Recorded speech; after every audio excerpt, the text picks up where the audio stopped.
for describing the practical methods. Now, why we have to describe? See, we have to investigate. To investigate the rate of reaction, there are practical methods that we need that include the mass of the reactant or the product. Both the things are involved, including the formation of a gas as well. So there are certain rate of reactions. See, the rate of reaction is always and always dependent on what? The mass of the reactant that is being used. The mass of the reactant that is being used, then the mass of the product formed upon time, and then the volume of the gas formed upon time. Means for determining the rate of reaction, the most important factor that is dependent on this is the time.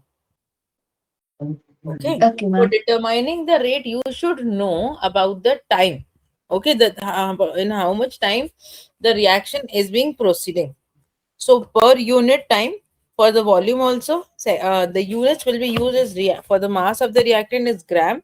For the volume of the gas formed is the your this one, centimeter cube, and for the unit of time is the seconds. Clear? Yes, ma'am. Any doubt? Any problem in this? No, ma'am.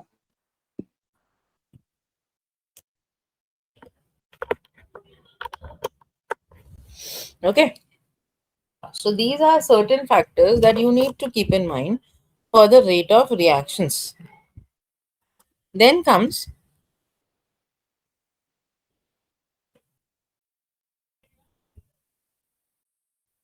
now see, planning and investigating of the rate of reaction to compare the effect of changes in the surface area, particle size, concentration, and temperature for the use of catalyst. So you are beginning by stating that begin by stating that identify the independent variable, dependent variable, and then the controlled variables. Three type of variables will be there. I'll give you the time to write it down. First, understand it. Okay. So there Yes, will ma'am. be, I wasn't writing it. firstly, the thing that you will need to understand is, okay.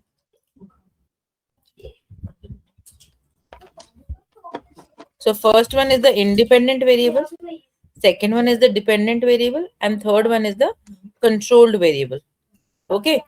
So for the independent variable, there is that variable that is the factors in being changed. For example, temperature is being changed at regular intervals. So that is independent. That is not depending on the reaction. It will change. The temperature will either increase or decrease. It will change. Dependent variable means mass of the product formed. Okay, that means that can be measured. See, according to a law, that is mass can be neither be created nor be destroyed. It can only be changed from one form to another. So mass is conserved. In the reaction, mass is conserved. Yes, ma'am. You didn't got this? Got this thing? Yes, ma'am. Okay.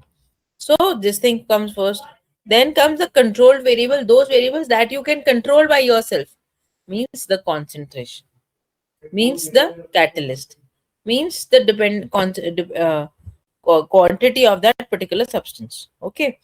So you will think about what apparatus is being involved. Firstly, the apparatus is measuring balance. Okay. Measuring balance is used to measure the mass of the reactant used per product form. Then there is a stopwatch. Stopwatch means measuring time in seconds. Okay. Then comes your gas series. Means they are collecting and measuring the volume of the gas that is being formed.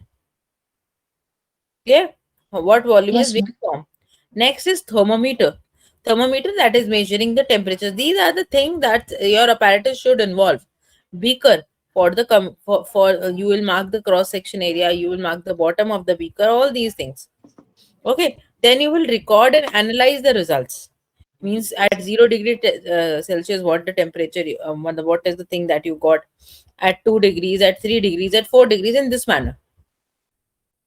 Clear? Yes, ma'am.